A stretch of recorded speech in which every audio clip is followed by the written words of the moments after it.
Hey guys, welcome back. My name is Rachel and this is Vlogmas.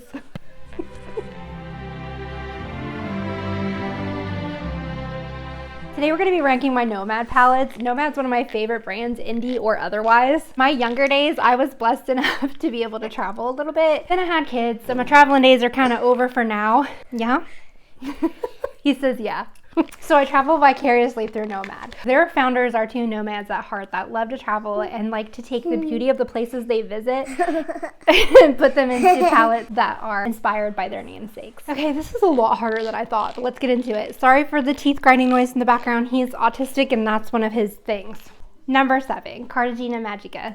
The only reason this isn't higher is because I had to put one in last place even though I didn't want to because they're all my babies. I love them all. But I chose this one because it is the most monochromatic of colors that I don't normally gravitate to. These two up here are ones that I will pull this palette and use it as a companion palette in a lot of other looks that I like because I don't really have too many of these two colors that pull. It's not really showing up on camera, but this is more of like a yellowish shimmer shade and I don't really have anything else like that. Plus this gold in here is gorgeous as well. Number 6, Tokyo Harajuku. The only reason this isn't placed higher is because I don't normally reach for pastel palette, but I do like to have it when I want to create the pastel look, and this is the one I reach for even over the Natasha Denona pastel palette. I also really like this one because it does have some shades that you can use that aren't really so pastel-y. And also if I have a particular outfit or shirt that is a color that's kind of specific to this palette that I can pull and match to my outfit, I like to do that as well. But normally in the springtime and normally if I'm in the mood for a pastel palette, I do reach for this one. Number 5, Iceland Fire Ice. Now that I'm looking at this, I want to know why I didn't put it higher. This is such a beautiful palette. They all are, but look at that color story. It's so gorgeous. I want to pull this out and play with it a little bit more. I feel like I haven't played with this one enough. I'd like to do like one side of my, like one eye of icy look and then one eye fiery look. Thought that would be like kind of fun. My daughter gets embarrassed of me though if I get too crazy because she has ball games. Between her and my son, there's a ball game almost every night. So they get a little embarrassed of me when I go out looking a little wild. Number 4, America's Parks. This palette is gorgeous. It's at number 4, but not because it's a mid-grade palette or I don't love it. It's just because it is probably the most neutrally palette of the bunch, and I like a little bit of punchy color. This is one I reach for if my kids are going to be embarrassed of me. This is also what I think that would be excellent for somebody who wants to try Nomad, maybe is intimidated by the brighter, more punchy colors.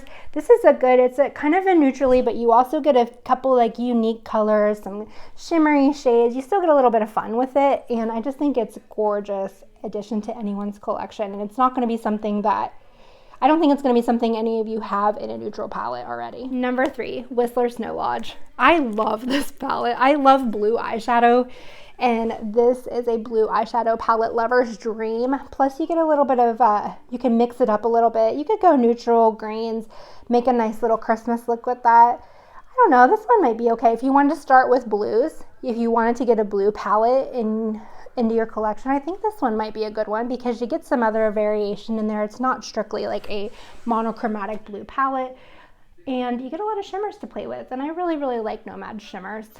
They had mentioned to me in one of my videos they watched, I was so excited, they commented on one of my shorts and recommended using my finger to apply the shimmers. I hate using my fingers to apply eyeshadow, but I did it and I'm so happy I did because they just go on so nice and so foiled. So I definitely recommend that, even better than spraying the brush. Number 2, Hudson Valley. What's not to love in this autumnal dream?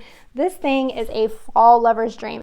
If you're a pumpkin spice girl and you don't have this palette, girl, what are you doing? And it's so cute. Look at the emblems and the eyeshadow pans are so cute. Another thing I like about this one is it makes it really simple for someone like me who's not the best at putting looks together, not knowing which colors are the best. You could do this side, 6 pans, any of those mix and match and create a good look. You can do this side, any of those kind of create a good look and then mix and match with the shimmers, or they all look good together. Sorry, my dog.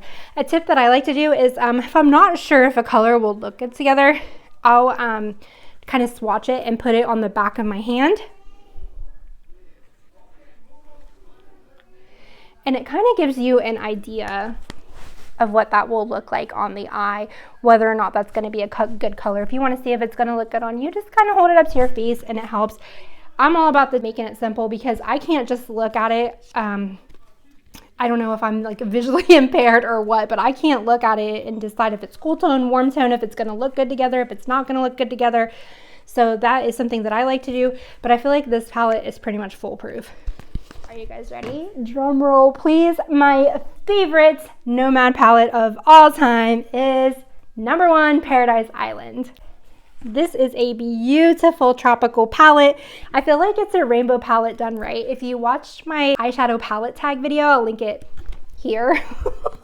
You will see what I'm talking about when I say rainbow done right, in my humble opinion. That's what I'm wearing on my eyes today. And I feel like this palette just kind of holds a special place in my heart because it's the first palette I tried when I first heard about Nomad and I wanted to give them a try. This is my first purchase from them and it came beautifully packaged. I mean, they were all the details. It came with a little postcard like from the islands thanking me for my purchase. And I really like the small details like that when I make a purchase from an indie brand because it feels so much more personal than just buying something from a mainstream company and you're just like, I don't know. I like the excitement. But also look how many different directions you can take this palette. There's so many options here. You can do light and airy. You can even deepen it up with a couple of these darker colors. And I like having that variety in my palettes. Plus there's a good ratio of mattes to shimmers. It's not overly matte or overly shimmer. I just think it's very well done. It's very beautiful.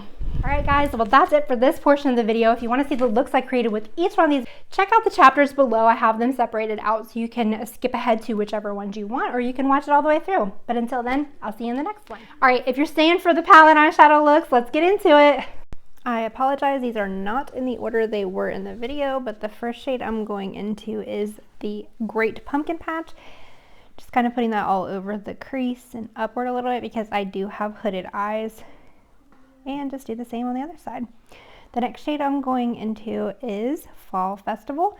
Just going to put that on the inner corner and then blend it into the mid portion of the eyelid on both sides of the eye. Next, going into the shimmer shade Foliage Trail and just putting that all over the lid space. I wasn't 100% sold on how that was looking, so I decided that I'd go into the shade Oktoberfest and use that to kind of deepen up the outer corner like in a V shape and then run some along the lash line like I would liner. And meanwhile, listening to the commentary in the background, aren't they so funny? Little funny comedians in the background. So I went into the shade Ghost Tour next and used that to highlight under my brow bone. Hello friends. And lastly, I wanted to highlight the inner corner, so I used a leaf peepin and popped that in the inner corner. Put the rest of my makeup on off camera and then ran some more of that Oktoberfest under the lower lash line. And this is the finished look. Kind of a neutrally grungy type look, and I loved it. Tell me what you think in the comments. Next up was the Tokyo Harajuku palette. And the first shade I went into was Khaki Gory, and you best believe I am going to butcher all these names. I focused that on the middle section of my lid, and then next I went into this Takenozo Zuko, and I focused that on the outer corner and the inner corner of my eye and kind of blended it into that minty blue shade that I had used. So I wanted to add a little shimmery pop, so I went into Takeshita Dori, spritzed a little spritz on there, and focused that right at the base of the eyelid, right in the middle. And I wasn't getting enough sparkle, so I went into this Ataku color, and I tapped that in over the purple shimmer and gave it a little pop. I decided to mix it up with a shade I can actually say Now Is Forever, and I just tried to brighten up that mid shade that I had used, and then went in with the other two colors under the lash line and brightened my inner corner. And here's what I come up with. I feel like I used every shade in this palette, but I really like the look I came up with. Plus it matched my shirt, so that always makes me happy. All right, you guys ready for me to butcher some more names? We're going into Iceland Fire and Ice. The first shade I'm going into is Nord, and I use that all over the lid and especially in the crease. Wanted to darken up like it kind of like at the outer V in a triangular shape with Nefheim.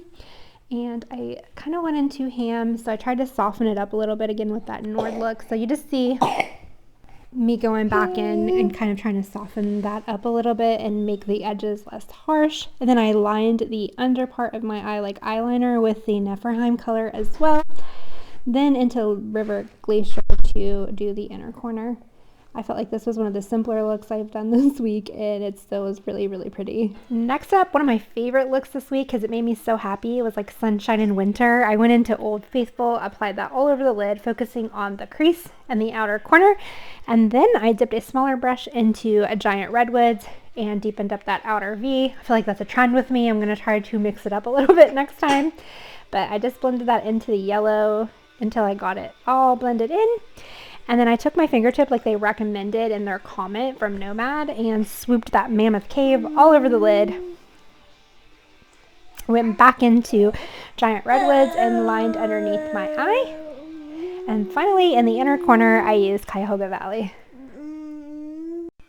I just really like this, made me happy, and it matched my shirt. So, you know, I always like that. Next up, we're going into Cartagena Magica. Wanted to try to match my shirt again as per usual, so I first went into Toda La Vida and put that Toda all over my eye. And this, to make it really easy, I just took my fingertip and went into Perseguir Sueños and applied that all over the lid. And underneath the eye, I just lined again with Toda La Vida, and then in a corner highlight, I used Eres el Mundo.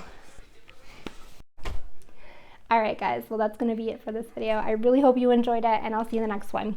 Peace out, Girl Scouts.